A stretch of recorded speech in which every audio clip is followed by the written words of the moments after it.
Cuán firme cimiento se ha dado a la fe de Dios en su eterna palabra de amor. Con el propósito de compartir con usted las inmutables verdades de la palabra de Dios, presentamos A través de la Biblia, un estudio detallado y sistemático de toda la Biblia que le ayudará a conocer lo que Dios ha revelado para nuestro provecho espiritual. Estos estudios bíblicos fueron diseñados y elaborados por el Dr. J. Vernon McGee, versado maestro de la Biblia, quien dedicó la mayor parte de su vida a la enseñanza clara y sencilla de la palabra de Dios.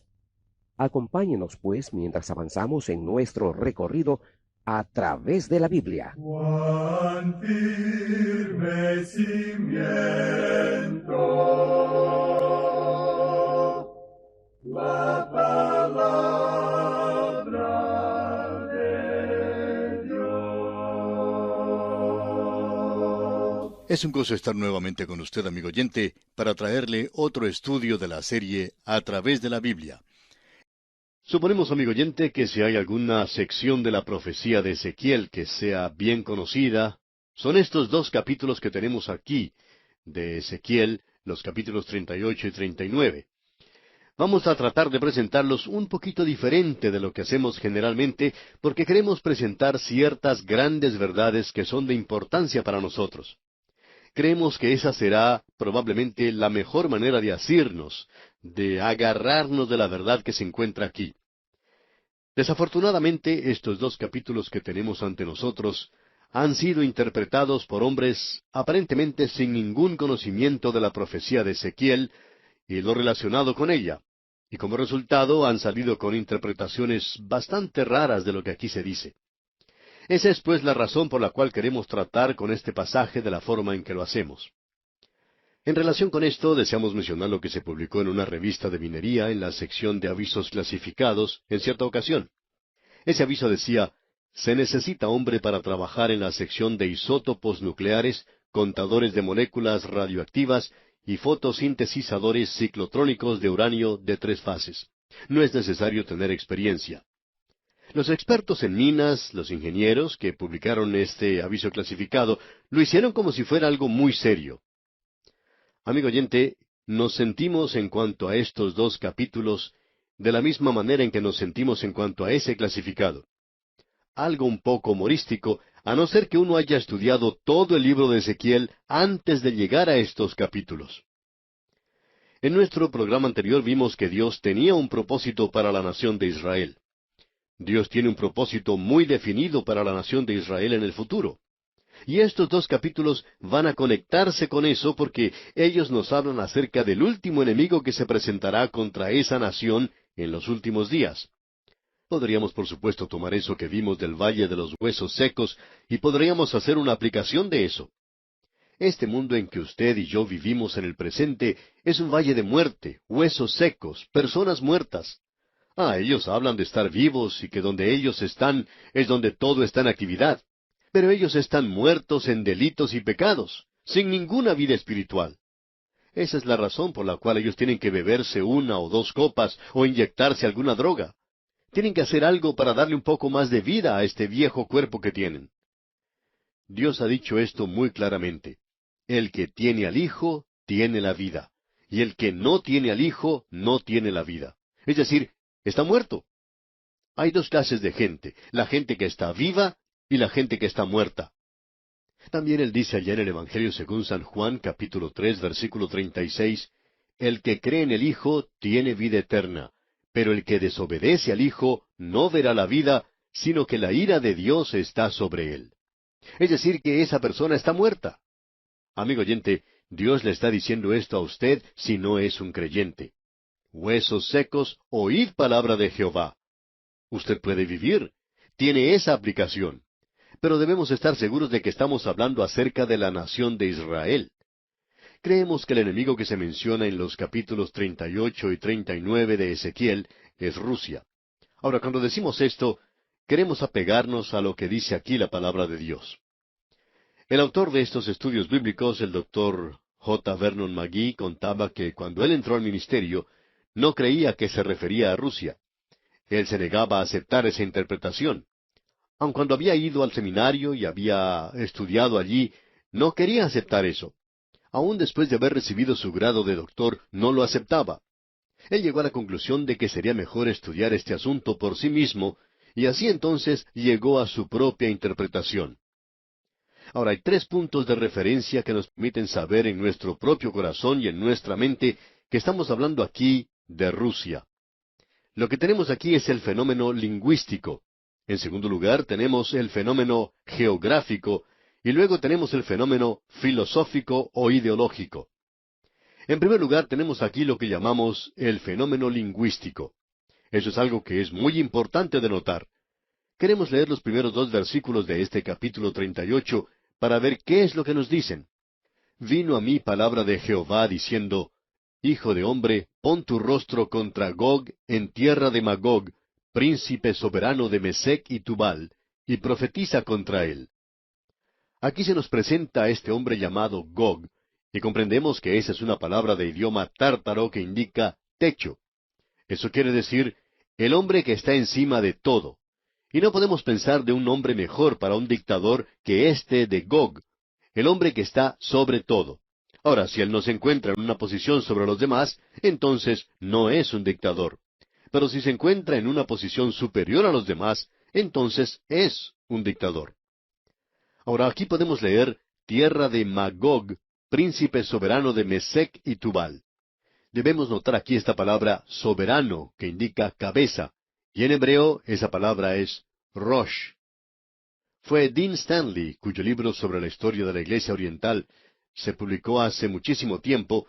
En ese libro él tenía una nota de Gesenio, y este era un erudito hebreo que decía que la palabra Rosh, como lo tenemos en el idioma hebreo en este pasaje ante nosotros, tendría que decir Rusia. Luego Dean Stanley agrega lo siguiente, y eso es algo importante de notar. Esta es la única referencia que se hace a una nación moderna, y esa nación moderna es Rusia. El obispo Luther dijo que Rosh, cuando se utiliza como nombre propio aquí en el libro de Ezequiel, indica a los habitantes de Scythia, una región de Asia de la cual los rusos modernos derivan su nombre. Originalmente, Rusia había sido llamada Moscú, y ese es un nombre derivado de Mesec. Fue Iván el Terrible, el zar de Rusia, quien llegó al trono moscovita en el año 1533, quien se nombró a sí mismo zar de Rusia, y esa fue la primera vez que ese nombre fue utilizado. Estamos seguros de que usted puede notar que esas palabras que se mencionan aquí, Mesec y Tubal, por cierto, suenan parecido a Moscú y Tobolsk, un lugar que se encuentra en Siberia. Creemos que aquí usted tiene algo realmente digno de consideración.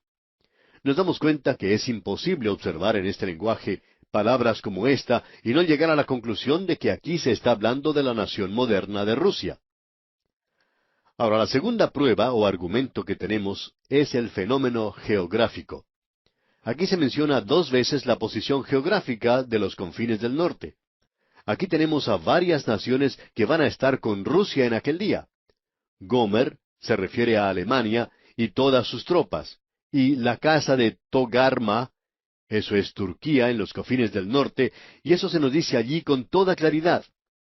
Luego en el versículo 15 leemos, Vendrás de tu lugar, de las regiones del norte, tú y muchos pueblos contigo, todos ellos a caballo, gran multitud y poderoso ejército. Y luego en el capítulo 39, versículo 2 leemos, Y te quebrantaré y te conduciré, y te haré subir de las partes del norte, y te traeré sobre los montes de Israel. Este lugar se identifica para nosotros como las partes del norte. Cuando usted observa un mapa, puede notar la ubicación de Rusia con respecto a Israel. El significado literal aquí, con toda franqueza, es las partes más extremas del norte. Usted toma un mapa y puede observar que Rusia se encuentra al nororiente y directamente al norte y al noroccidente.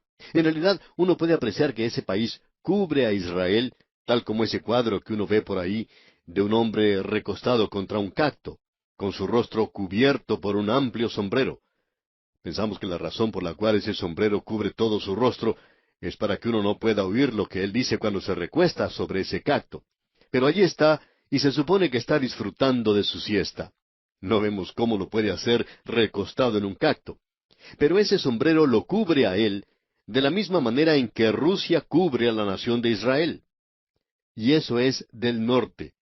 El norte en la Biblia no indica el norte de su ciudad o de la mía.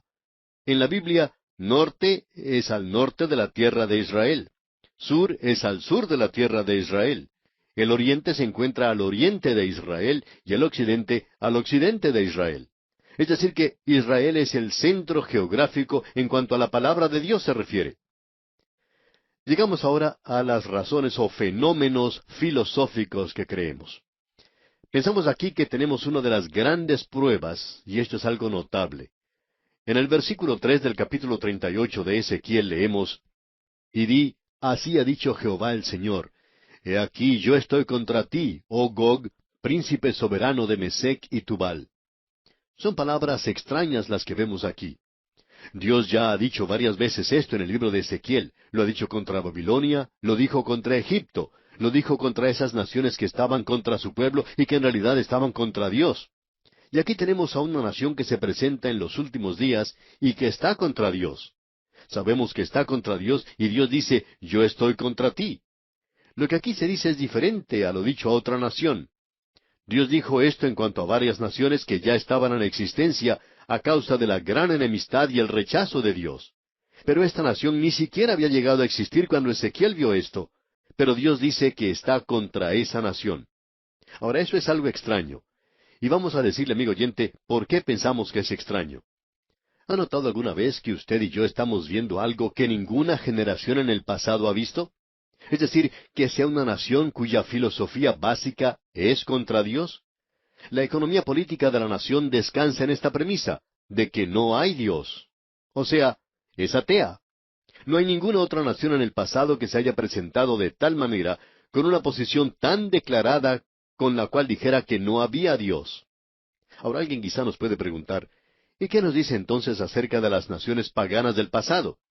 Ninguna de esas naciones, amigo oyente, eran ateas. Todas eran politeístas desde el comienzo. Cuando los hombres se apartaban, no se hacían ateos. Y la razón por la cual no se hacían ateos, creemos que es fácil de comprender, ya que se encontraban demasiado cerca a la revelación. Después de todo, en los días de Noé uno no tenía ateos. Eso no era el problema con esa gente. El problema con ellos es que se habían apartado al pecado y adoraban a muchos dioses. El hombre se apartó en ese punto. Se apartó al politeísmo. Esa es la razón por la cual Dios juzgó a las naciones. Él dijo de Memphis, todos los ídolos van a desaparecer, y han desaparecido. Tal vez no hubo ninguna otra nación o pueblo que se hubiera entregado tanto a la idolatría, con excepción de los de Babilonia. Pero eso era lo que caracterizaba al mundo antiguo. Pero aquí tenemos a una nación cuya filosofía básica es que está contra Dios. Al principio no había ateos. Dios nunca dio un mandamiento contra el ateísmo al principio. Uno no puede encontrar eso. Por ejemplo, los dos primeros mandamientos que Él dio fueron contra el politeísmo. No tendrás dioses ajenos delante de mí. Ese fue el primer mandamiento. El segundo decía, no te harás imagen, ni ninguna semejanza de lo que esté arriba en el cielo, ni abajo en la tierra, ni en las aguas debajo de la tierra. Así es que aquí tenemos mandamientos contra el politeísmo, pero no hay ninguno contra el ateísmo. Cuando llegamos a la época de David, el ateísmo comenzaba a aparecer. Y David dijo, dice el necio en su corazón. Esa palabra necio es aún peor de lo que nosotros comprendemos por necio. Esto indica a una persona que ha perdido su juicio. Es decir, una persona que se ha vuelto loca. De paso, digamos que esa es la señal del ateo. Cierto hombre tenía un maravilloso ministerio entre los ateos, y Dios lo usó maravillosamente entre esta gente.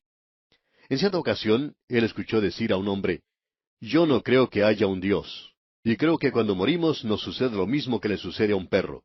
Con eso se acaba todo.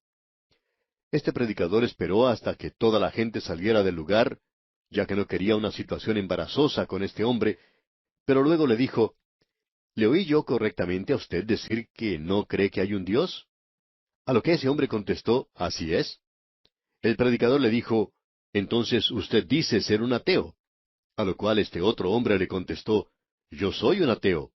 Y el predicador le dijo, bueno, yo tengo una pregunta que hacerle a usted. La Biblia dice que el necio dijo en su corazón que no había Dios. Ahora esta palabra necio indica que una persona está loca. ¿Estaba usted hablando seriamente cuando dijo, no hay Dios? ¿O está usted loco? Tiene que ser una de las dos, y quisiera saber cuál es. Por supuesto que esto sacudió un poco a este hombre y no sabía qué responder. Amigo oyente, eso es lo que la palabra de Dios dice. Y creemos que en realidad hay demasiadas personas hoy que van de un lugar a otro y que merecerían ser tratados de esa manera cuando niegan la existencia de Dios. Esa es una posición casi imposible de mantener para el hombre tan pequeño. Pero aquí tenemos una nación que se ha levantado y esa ha sido su filosofía básica. Y como resultado, ha sido una nación con la cual los hombres, en lugares de importancia, han dicho que uno no puede negociar con esa clase de gente.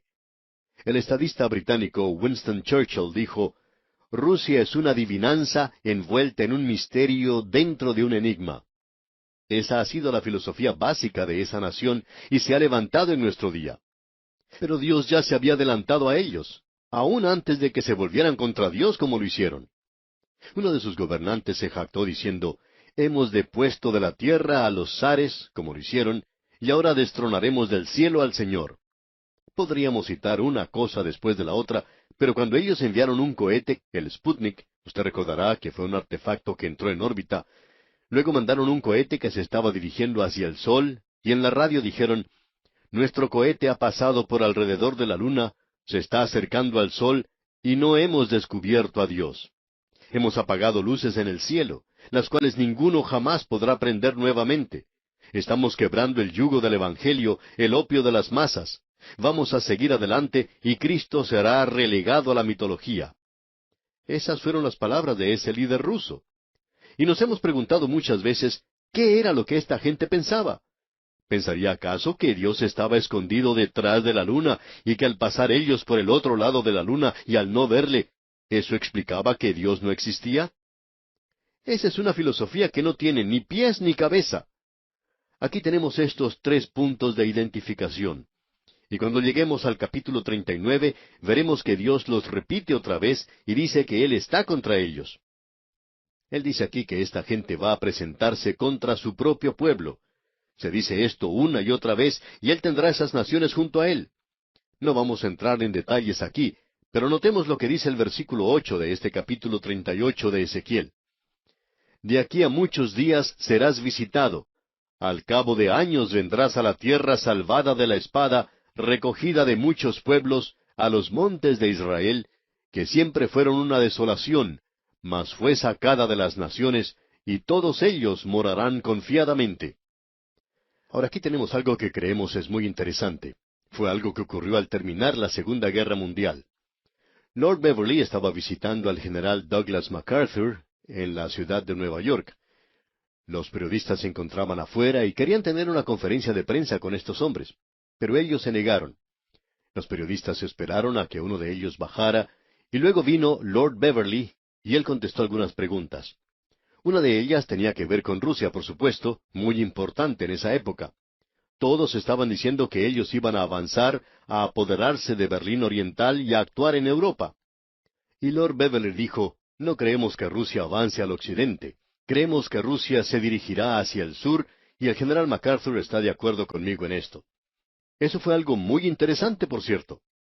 Durante ese tiempo, y esto se ha repetido muchísimas veces desde entonces, el único lugar donde existe una verdadera crisis es en el Medio Oriente. Y amigo oyente, después que los hombres se hayan olvidado todo en cuanto a estas guerras en Vietnam y todo lo demás, van a recordar las cosas de la nación de Israel. Han estado ocupando los titulares de los periódicos por muchos siglos. Ahora ellos van a ir contra esa tierra. Rusia bajará contra la tierra de Israel. ¿Por qué irán ellos contra la tierra de Israel? Bueno, Dios dice que Él los va a llevar allí. Y el versículo 4 de este capítulo 38 de Ezequiel dice, y te quebrantaré, y pondré garfios en tus quijadas, y te sacaré a ti y a todo tu ejército, caballos y jinetes, de todo en todo equipados, gran multitud con paveses y escudos, teniendo todos ellos espadas. Dios dice, yo voy a poner garfios en tus quijadas y te voy a llevar a esa tierra, quieras o no quieras hacerlo. En nuestro próximo programa, Dios mediante, vamos a observar otros 3 garfios que podemos apreciar hoy, y creemos que habrá más de estos al avanzar aquí en nuestro estudio.